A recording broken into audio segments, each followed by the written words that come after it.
네, 이 시간 하나님께서 저희에게 주신 말씀은 여호수아 1장 1절부터 9절까지입니다.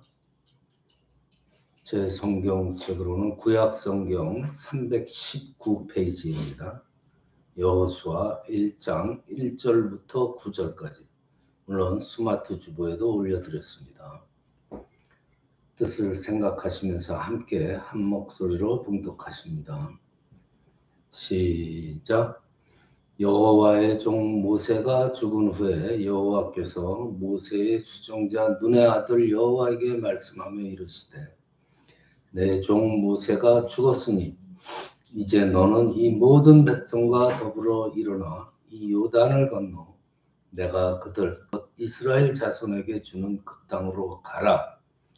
내가 모세에게 말한 바와 같이 너의 발바닥으로 밟는 곳은 모두 내가 너희에게 주었노니 곧 광야와 이 레바논에서부터 큰 강, 곧 유브라데 강까지 해쪽 쪽의 온 땅과 또 해지는 쪽 대해까지 너희의 영토가 되리라. 내 평생에 너를 능히 대적할 자가 없으리니 내가 모세와 함께 있었던 것 같이 너와 함께 있을 것임이니라. 내가 너를 떠나지 아니하며 버리지 아니하리니 강하고 담대하라. 너는 내가 그들의 조상에게 맹세하여 그들에게 주리라. 한 땅을 이 백성에게 차지하게 하리라. 오직 강하고 극히 담대하여 나의 종 모세가 내게 명령한 그 율법을 다 지켜 행하고 우로나 좌로나 치우치지 말라. 그리하면 어디로 가든지 형통하리니 이 율법책을 내 입에서 떠나지 말게 하며 주야로 그것을 묵상하며 그 안에 기록된 대로 다 지켜 행하라. 그리하면 내 길이 평탄하게 될 것이며 내가 형통하리라. 내가 내게 명령한 것이 아니냐. 강하고 담대하라. 두려워하지 말며 놀라지 말라. 내가 어디로 가든지 내 하나님 여호와가 너와 함께 하느니라 하시니라. 아멘. 네, 오늘 말씀의 제목은 형통입니다. 형통. 오늘 본문의 7절과 8절에 단어가 나오죠. 형통. 네가 형통하리라. 이 지구상에는요, 이 땅에는 종교라든지 문화, 생활 습관들이 다른 그런 많은 사람들이 함께 섞여서 살아가지만 똑같이 추구하는 것이 있어요. 이것이 바로 다 내가 복받고 이 성공해서 이 세상에서 형통하기를 원한다는 것이. 그렇지만 이 세상 살아가면서 우리 사람들이 성공을 하거나 형통한 그러한 인생을 산다는 것이 그렇게 쉬운 것이 아닙니다. 마태복음 7장 26절과 27절을 보면요. 나의 이 말을 듣고 행치 아니하는 자는 그 집을 모래 위에 지은 어리석은 사람 같은 일이니 비가 내리고 창수가 나고 바람이 불어 그 집에 부딪힘에 무너져 그 무너짐이 심하리라 했어요. 잘못된 기초 위에 세워진 이 세상의 모든 것들은요. 모래에 세워진 집, 사상 누각에 지나지 않는다는 말씀이에요. 잘못된 기초. 이 잘못된 기초 위에서의 성공, 형통이라는 것은 오히려 살다 보면 그 성공, 형통 때문에 삶이 더 어려워지고 더욱더 불행을 초래하기 쉽습니다.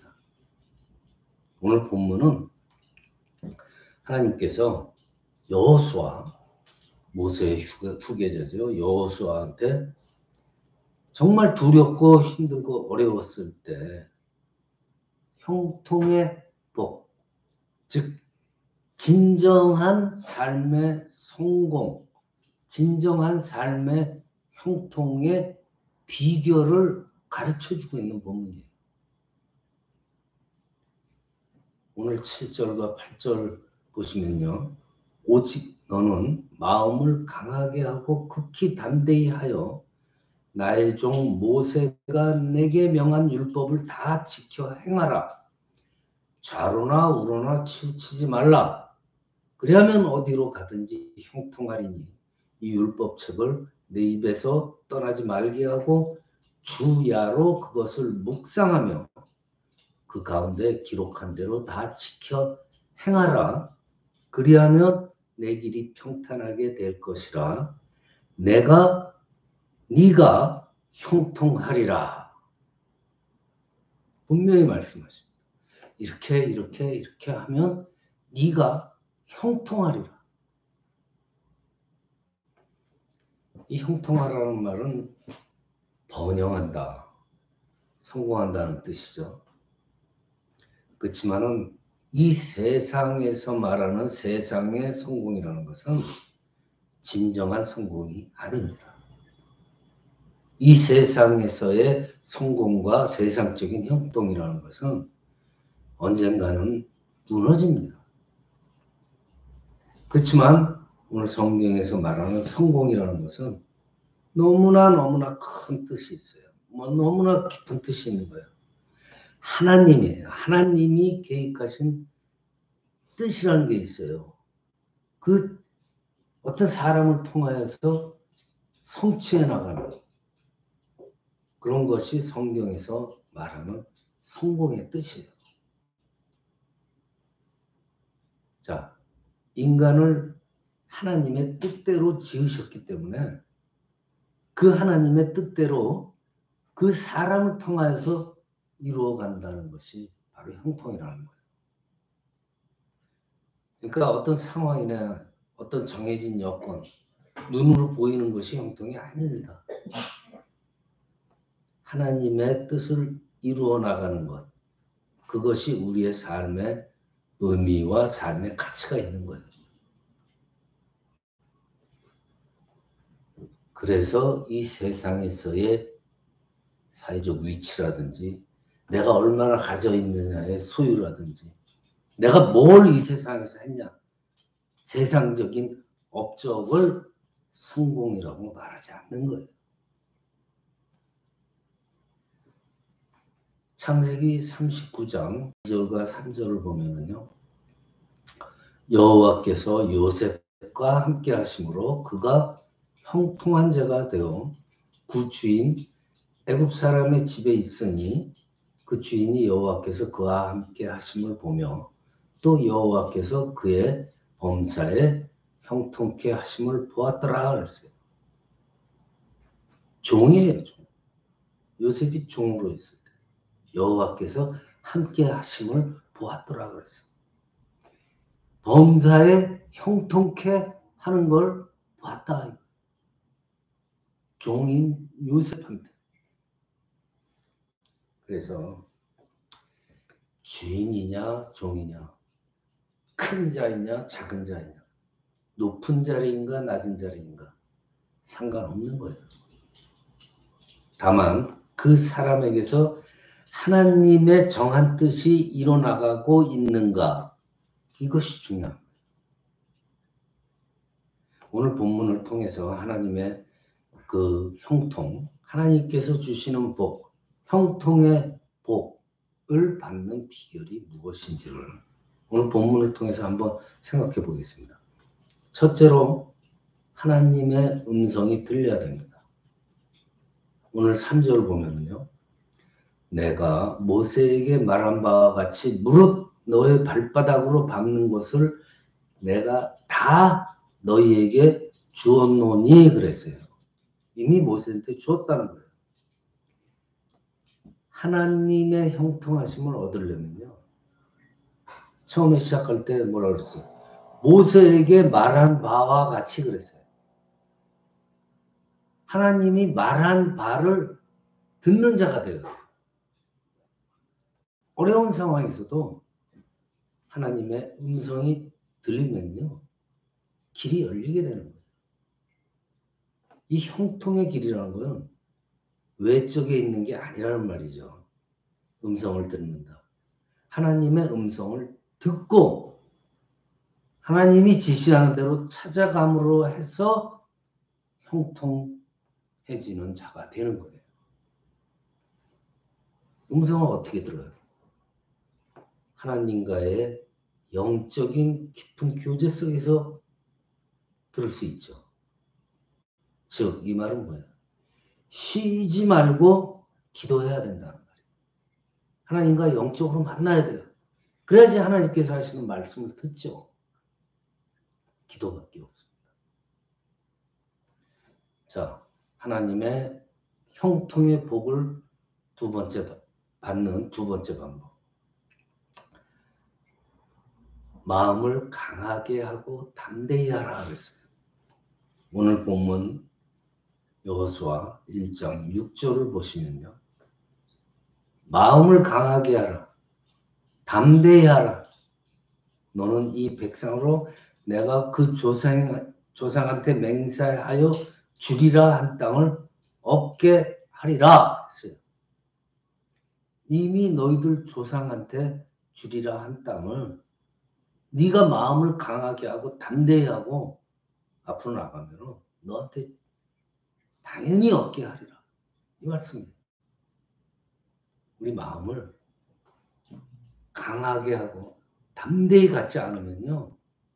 이 세상에서 세상 것들한테 지고 속박받을 수밖에 없어요. 정말 믿음 안에서 강하게 하고 담대히 갖지 않으면요. 하나님의 약속을 받을 수도 없고 나약해져서 실천할 수도 없어요. 하나님의 이 축복이라는 것은 우리 마음으로 오는 거예요. 때문에 우리 마음을 지켜야 됩니다. 우리 마음이 약해지고 믿음이 없으면 어떻게 돼요? 두려움에 잡히게 되잖아요. 이때부터 우리 마음이 부정적으로 돼요. 부정적인 사람이라는 것은 그 사람한테 하나님이 역사할 수가 없어요. 마음을 믿음 안에서 강하게 하고 담대히 가져라. 또 세 번째 방법은 뭐예요? 오늘 본문 7절을 보시면요. 오직 너는 마음을 강하게 하고 극히 담대히 하여 나의 종 모세가 내게 명한 율법을 다 지켜 행하고 좌로나 우로나 치우치지 말라. 그리하면은 어디로 가든지 형통하리니 라고 단호히 말씀하십니다. 자, 마음을 강하고 담대히 가진 사람은요. 좌로나 우로나 치우치지 않죠. 약해지니까 좌로나 우로나 기웃거리고 치우치는 게 내 마음을 지켜서 절대로 포기하지 말고 자기만의 길을 가라는 거예요. 실수할 수 있어요. 실패할 수 있어요. 그렇지만 그 실패한 것 때문에 내 믿음이 좌로 우로 자꾸만 흔들리지 말아야 된다. 어떠한 시련이 오더라도 포기하지 말아라는 거예요. 그러면은 너를 형통케 하리라. 단호히 말씀하시죠. 자, 네 번째 방법은 말씀을 지켜서 순종을 해야 된다는 거죠. 오늘 본문 8절이요. 이 율법책을 네 입에서 떠나지 말게 하며 주야로 밤낮으로 그것을 묵상하여서 그 가운데 기록한 대로 다 지키고 행하라. 그리하면 네 길이 평탄하게 될 것이라. 그리고 네가 형통하리라 하고 말씀하십니다. 형통의 복이라는 건요. 하나님의 말씀을 듣고 마음을 지켜서 믿음으로 나가면서 순종할 때 길이 열린다는 말이에요. 그리고 뭐라 그랬어요? 주야로 말씀을 묵상하는 것. 이것이 항상 우리가 믿음 안에 있는 비결 아니에요. 그럴 때 형통의 복이 임하게 된다는 거예요. 우리들한테 다가오는 많은 그 삶에 있어서의 사건들, 이 세상의 이 모든 우리한테 다가오는 사건들, 이 모든 것을 그냥 단순하게 받아들이지 마세요. 도대체 이 일 가운데, 이 사건 가운데 하나님의 섭리가 무엇인가? 이거를 비추어 볼 수 있는 여러분들이 되시길 바랍니다. 정말 그 삶 속에서 어떤 의미와 함께 어떤 가치를 찾아야 되고 어떤 하나님의 주시는 형통함의 복이 있는지 정말 잘 생각하시면서 살아가시길 바랍니다. 여러분들, 내가 지금 처해 있는 상황이 어때요? 한번 생각해 보세요. 정말 힘들고 어려운 과정, 이걸 갖다가 나 혼자 짊어지고 감당하고 있다고 생각하십니까? 정말 여러분들 삶의 과정을, 이런 어려운 과정들을 어떻게 헤쳐나가고 어떻게 걸어가고 있는지 한번 깊이 생각해 보신 적이 있어요?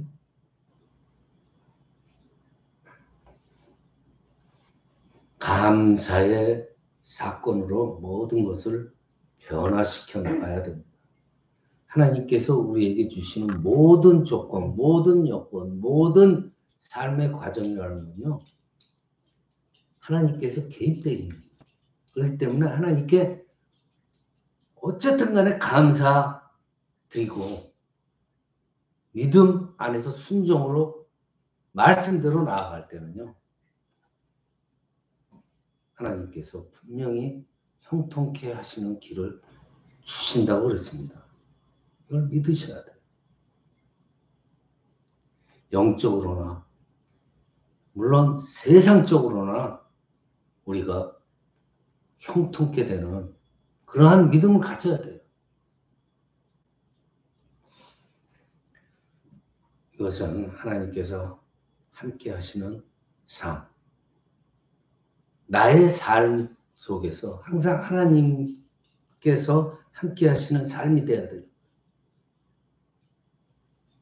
하나님께서 함께 하시면서 역사하시는 그 믿음의 생활. 그 생활로 인해서 여러 가지 하나님께서 주시는 복들의 역사가 일어난다는.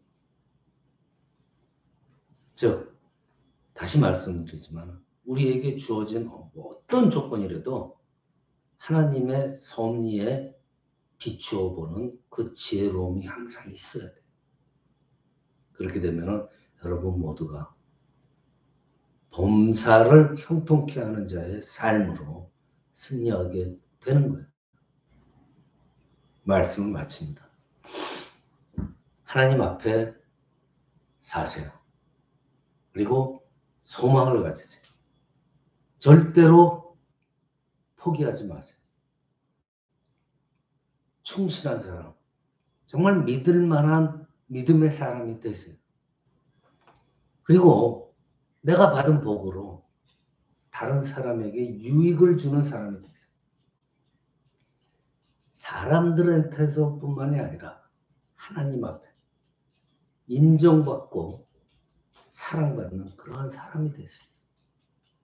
그래서 일평생 하나님과 사람 앞에 부끄러움 없는 삶이 돼서 우리가 어느 곳에 있든지 하나님이 함께 계시고 하나님께서 형통케 하시는 그러한 저와 여러분이 되시기를 이 시간 축원합니다.